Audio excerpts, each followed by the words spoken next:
Hello,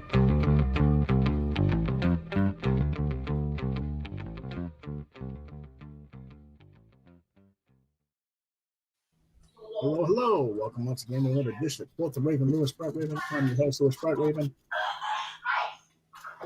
And I think I'm hearing Angie in the background, Chris. Yeah, she's talking to her sister. Okay, no biggie. Alrighty. Anyway, it's Friday night. That means it's time for movies. I'm joined by Tom the Turkey and John Norris. Hello, everybody. Yeah. And we don't know. You should wear a brown shirt, Tom. Oh, I'm sorry. Yeah. 'Cause I'm blue. Yes, I'm blue. Yeah. They need to stick a thermometer up in you. I'm so lonely missing you. Alrighty. We are having an interesting night because the sound was off to begin with. For me, I don't know why. I wasn't hearing John at all. He had to come back in, go out and come back in the show. Let's see. Hopefully we won't have any more issues tonight. Get that over there. There we go. We're going to start with the Thanksgiving movie. Let's let John read it. Thanksgiving movie from 2020, directed by Chip Bryant, written by BC14. Sounds like an AI program. Yeah, that honestly would not surprise me. Produced by Libby Ryan and Art Trehound, starring Simon Hill as the voice of every major character in this film. That the budget on this movie must have been a stick of chewing gum for him to chew. When it ran out of flavor, he chewed what scenery there was. Yes. Genre: family holiday comedy animation. Release date February 7th, 2021.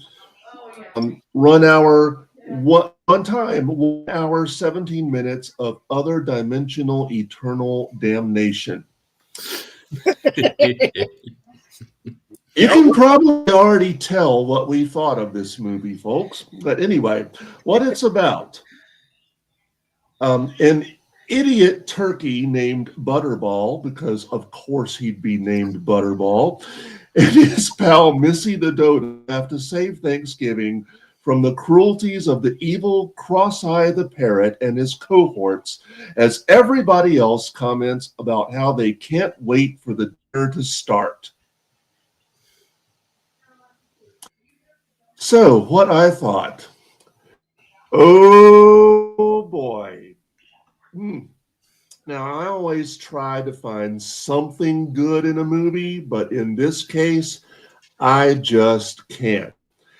When a movie makes a running time of 1 hour and 17 minutes feel like an eternity of getting my eyes being doused with Cholula hot sauce, that's no bueno.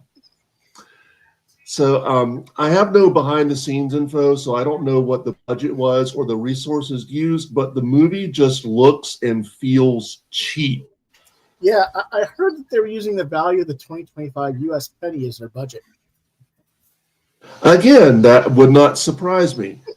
The CGI looks terrible, and the voice work is uninspired. The only vocal performance, and I mean the only vocal performance I could really stand, was Butterball the turkey, voiced by Simon Hill. All the other voices are just not good. And we just talked about this, but it's like, if I remember the credits correctly, a very small group of actors did all the voices. Hill voiced 6 characters, according to IMDb. And again, that may have been out of necessity to the budget, but it feels like those actors definitely bit off more than they could chew. Nah, they just needed more juicy fruit gum. I don't think even that would have helped. Well, if they had more juicy fruit gum, they might have been able to use the stickiness of the gum to make the story make sense. Put them back. Well, if they Or maybe the stickiness of the gum would have just shut their mouths and it would have been just as effective. if they could afford Cholula hot sauce, then if they had a budget, because I have a feeling they probably use Tapatio instead of Cholula. So, Well, maybe, but we were talking about which was more effective, burning his eyes. Anyway, go ahead, John. In fact, there are times I found myself wondering if the movie was actually dubbed because the voices didn't always seem to match the characters' mouth movements or lip flap, as they say. The music score is just bland, and I'm a musician, so when I'm actually glad that there weren't any songs in a movie, that's. I mean, they can't do voiceover work. They certainly wouldn't be able to sing, and I suppose we should be giving thanks they didn't try to hire anybody to sing. But the real problem lies with the fact that the story lacks any focus. It just feels like you're dropped into the middle of everything with very little backstory and no sense of place. New characters are introduced practically every 5 seconds, it feels like, but you really don't know who they are or why you should care about them. And despite the Thanksgiving dinner that everyone is looking forward to, there's nothing Thanksgiving about this movie. And that's a good analysis, I think. This feels like this film was made on Source Filmmaker or SFM or on a really low budget Blender animation. The film has no real plot. The voice acting, as John has mentioned, is horrendous. And your ears feel like you're listening to Howling Banshees. As far as I'm concerned, they were just way too high-pitched, a lot of the voices. But basically, if you've ever watched an episode of the preschool level animation cartoon Bluey, this film is at the same level of mentality, and my brain cells felt like they were dying off and leaking out of my ears, which is probably also why my ears felt like I was listening. I thought I was listening to Banshees as screams of my brain cells were dying out from the voice performances. There is an overarching theme of don't judge others by their looks and a semi sort of lesson for the kiddies, but the film isn't really dumbed down enough for preschoolers, and it's not smart enough for anybody over the age of, I'd say, 6 or 7 years old, John. Yeah. So I think anything above first grade, they're going to be bored with tears with this movie, and that's a shame, because if you actually had a story to go with something, you might have a film here. I don't know. Chris? Good grief. I mean, I really, really don't want to throw the animators under the bus. And, I realize we've had a major jump in the level of quality of technology in the past 4 to 5 years, but come on. I mean, I was making better animation than this in less than a week using the programs, and I'm still learning the programs. So I'll grant you there's a lot more AI involved now than there was even back in 2020, 21 when this was made. But this feels almost like someone's animation midterm project where you get the bare bones done, get graded, and then the rest of the semester you remake it and address all the problems your first effort had. Only they decided to just release the first effort. I could make a lot of jokes about this, but really I'd just be piling on and the jokes would be cruel. Now don't be cruel to a turkey heart that's cruel. Don't be cruel to a turkey's heart that's cruel.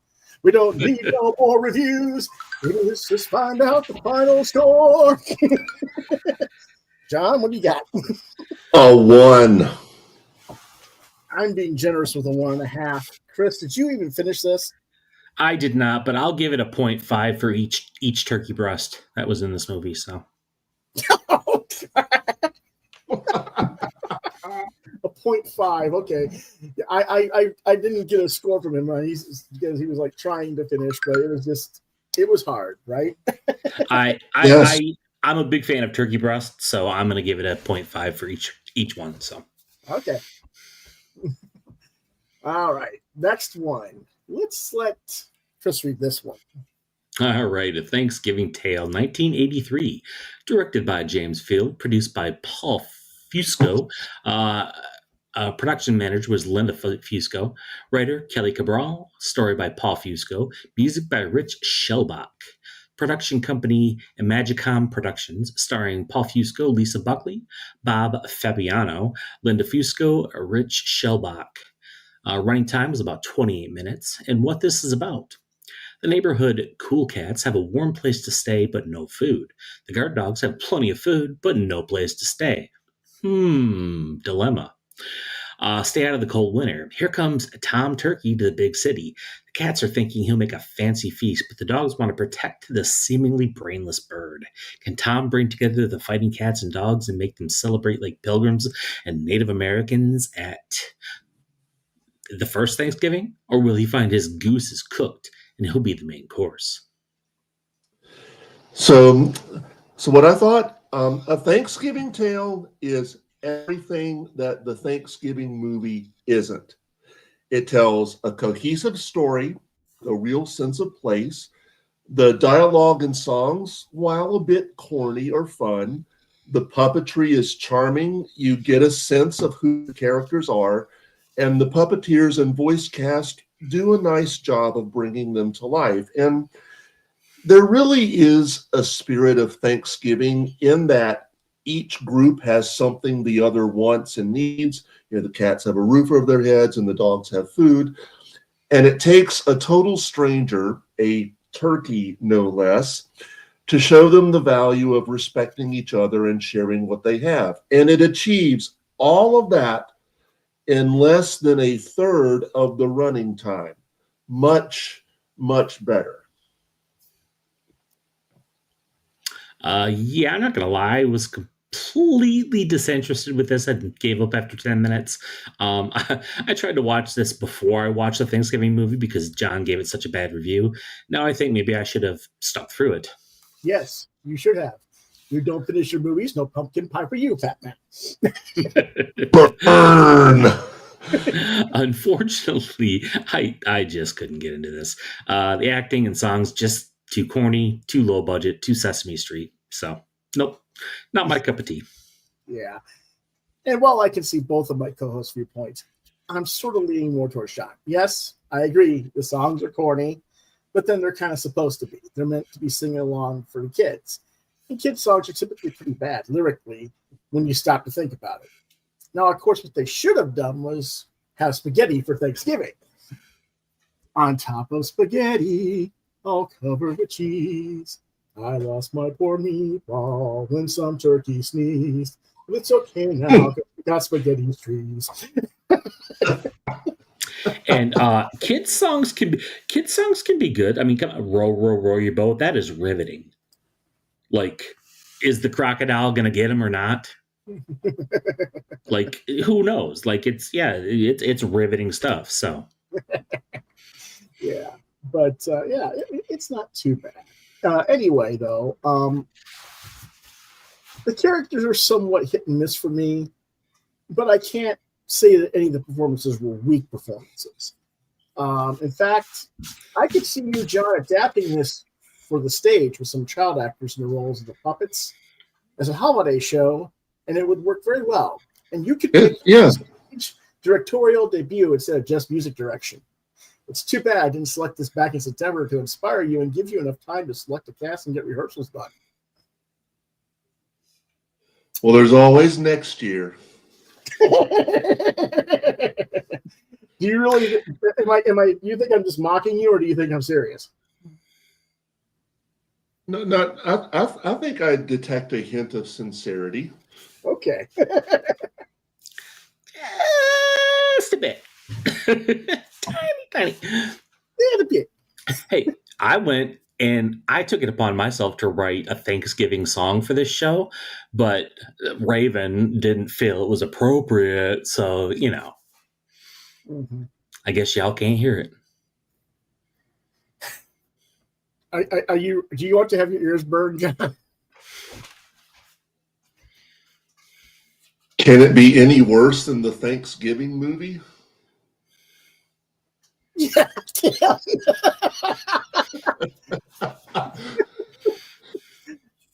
It's not safe for work. Let's put it that way. Okay, maybe after the stream is over. Okay, you heard it from John. After this review is over. All right. All right. So It's just a little bit naughty. That's all. Just a little bit. Anyway, John gives it a 3.5. I'll give it a 3. Are you going to try and give it a score? You didn't finish this one either, Chris. Yeah, based on the 10 minutes I saw, I'd give it a 0.5. Oh, okay. He just really wasn't into it at all. Oh, bummer. I don't do fuzzy good, feel good. I like, that's just not me. See, if somebody had actually just cooked the turkey in either one of these films, it would have been a 5-star movie from Chris. Yes, it would have.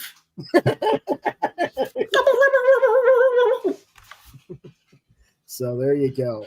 That's our films for this week. We should have watched Thanksgiving. Yeah. You were around. But anyway, since seeing is, are you going to be around next week, Chris? Yes. Okay. The next week we will return to what you asked us to watch before, and that is Escanaba and Moonlight. Now, don't you be letting us down, young man. You be here next week. I will. This is a fantastic film. And there won't be a Friday night movie on the 28th because it is the day after Thanksgiving. And I know at least John will be out of town with family. And I suspect that Angie will have you doing something with family or with friends on the weekend as well. I'll still be recovering from Thanksgiving dinner. So we won't have a show on the 28th. But other than that, we'll see you after that. If you have questions, comments, Facebook, Lewis.BrightRaven, and at Twitter or the Muskrat channel at LewisBrightRaven2. You can see more of my artwork at deviantart.com/BrightRaven. You're watching Quoth the Raven, Lewis BrightRaven exclusively on YouTube. Quoth the Raven, LBR72@gmail.com is the place to reach out to me on email. And if I don't get back to you, try LewisBrightRaven@yahoo.com. If you want to reach out to Chris or John, it is ghthrowingstones@gmail.com. Do you have a Throwing Stones episode this weekend? No, but David and I are working on some. So we'll be coming back soon. Okay. And then John is at grayfigaro@hotmail.com wearing that orange squatch shirt from the Perhapanauts. Mm-hmm. Yeah. Yep. Yeah. So I'm glad you got one from those guys. So awesome. Alrighty, folks. That's all we got for you this week. We'll see you possibly tomorrow. I mean, do you guys, since we didn't do a show yesterday because I had medical stuff going on, do you guys want to try and do the reviews tomorrow, or do you want to just wait until next week? I'm probably going to be busy tomorrow, so I'm going to say next week. All right. We'll wait till next week. I'm good for either one. All right. Well, I think maybe John and I will do some just to get some of the stuff done. We'll try and do something tomorrow, but we'll talk about it in the show. But if not, then we'll definitely be back on Monday for Monday Manga. All righty. With that being said, thank you for watching. We'll see you next time. Quoth the Raven, nevermore. Nevermore.